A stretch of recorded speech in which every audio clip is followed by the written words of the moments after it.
The 90s was a very interesting and unique time period in every sense of the word. Economies collapsed, some flourished, the internet grew, and along with it every form of media we know today became a thing. Insane progress in technological advancements was made, and a fair amount of other notable events took place that will forever cement the 90s as a uniquely favorable era of humanity. This is also very true for the cars that were produced in that era. Even with the many financial ups and downs for many companies at the time and their projects, many of them were aiming to create the fastest, most agile and beautiful supercars that they possibly could. A lot of these super vehicles ended up having perplexing yet interesting stories behind them, and today I'll be covering in this video an unsung hero, one of my absolute favorites, ultimate supercars that is still in production to this day, almost 30 years after its initial conception.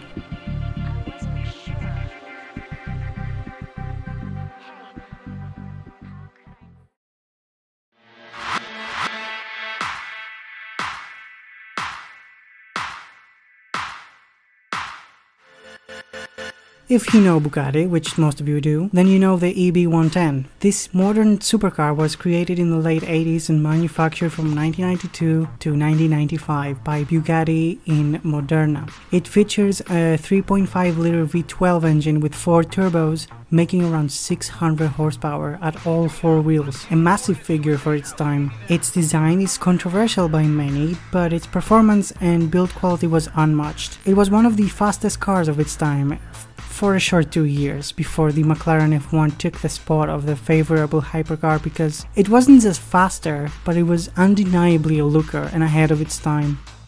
Bugatti sadly released the EB110 with such bad timing that it caused them to have to shut down its production in 1995 after finishing just around 120 EB110s. There were a decent amount of parts left over from its production after the company's bankruptcy, and some of the engineers that worked on this car decided, with funding from Jean-Marc Borel, the former Bugatti vice chairman, to form a new company which bought up some valuable assets after Bugatti's bankruptcy and named it B Engineering. This included the company's older workshop, within which the EB110 was designed, as well as 17 carbon fiber chassis, which were originally built by aerospace company Aerospatiale, I hope I'm pronouncing that right, that were supposed to become EB110s. Footnote: these were not all the remaining chassis, as some of them were eventually auctioned out to Dover, a German company, who also bought the rest of what Bugatti was and most of its other spare parts. They even went ahead and created 5 Dower EB110s that bear the Bugatti logo still, yet were upgraded to be lighter and made over 700 horsepower. This is possibly the rarest version of the EB110, especially considering that Dower went bankrupt themselves in the 2008 financial crisis.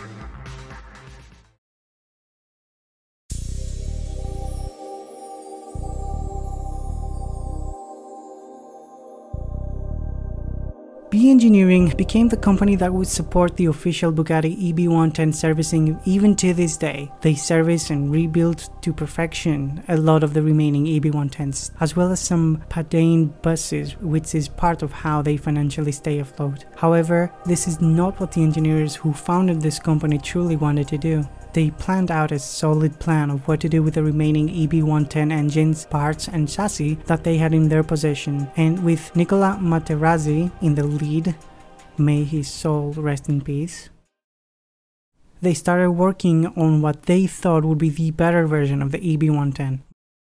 Materazzi was never impressed by the complexity of the EB110, and now he had a chance at correcting the car to his idea of what it should have been, and he wasn't very wrong either. Essentially, they manufactured a new block for the V12, making its displacement from 3.5 up to 3.8 liters, and then they changed out the 4 turbochargers for 2 bigger spooling turbos, hence increasing the horsepower output of the engine from 600 to 670. But that's not all, they also removed the all-wheel drive system and turned it into a rear-wheel drive monster of a car. Materazzi commissioned Marc Deschamps to design the car, and he did an amazing job, completely redesigning both the exterior and interior of what the EB110 was, creating this beautiful, futuristic and gorgeous machine that they named the Edonis.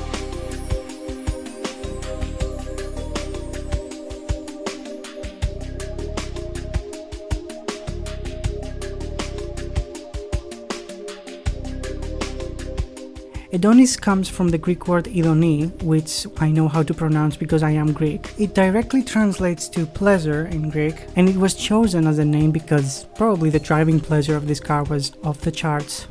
To this day, this definitely counts as one of the most extreme cars one can experience the thrill of driving. Rear-wheel drive and a proper 6-speed manual transmission make this car an absolute blast that not many have gotten to experience.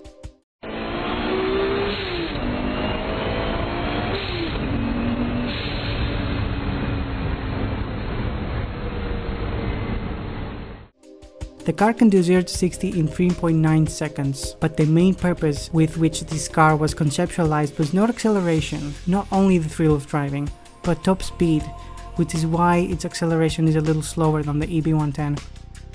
The EB110 has a top speed of around 220 miles per hour, yet the first generations of the Edonis close in at 227 miles per hour. B Engineering is still around to this day, and you can contact them directly for your own Edonis to be made in conjunction with Kazil Motors, a Las Vegas-based company that intends to build supercars like these. The modern-day Edonis is said to put out over 705 horsepower and has some differences in styling, which I am not a fan of. The headlights remind me of the Multipla. It's overstyled, the rims look weird, and it's just too much body paint and done very distastefully in my opinion.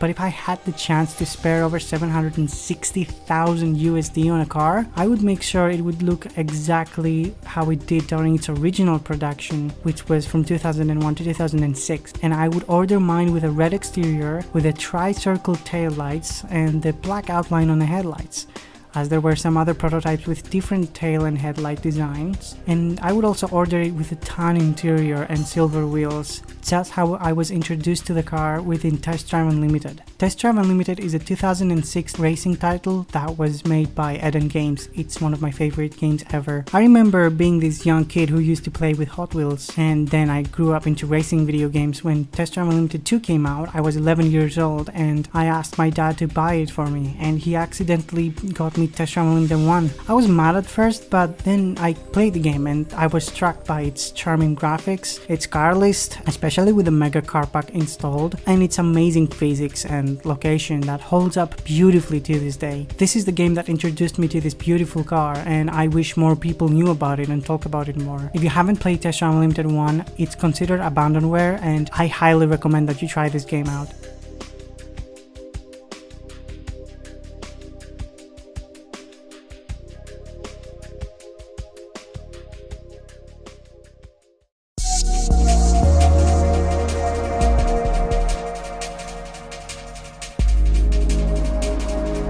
B Engineering is still the go-to place for your EB110 servicing needs, yet they also service some other classic and significant cars, as well as putting their coach building expertise to the table to this day. The Edonis has its own YouTube channel with some really short and kind of weird promo videos that were largely unsuccessful.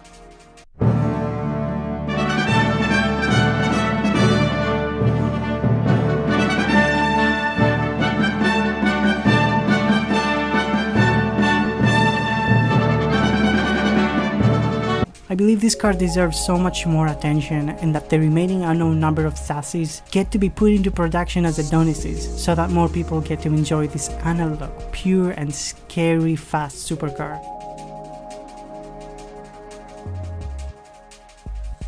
This is one of my favorite cars of all time. Even when I become a gazillionaire, I will definitely buy one. But by that time I'll be designing my own cars that will drive like the Edonis. And I will probably be naming them similarly too. Thank you for watching my video on the Edonis. I really hope you enjoy these supercar hypercar videos. If you have any suggestions on what to cover next, write it in the comments. However, I do have a large list of vehicles I intend to cover, and I'm working on making a lot more content in the future, so subscribe if you'd be interested for more unknown supercars or hypercars.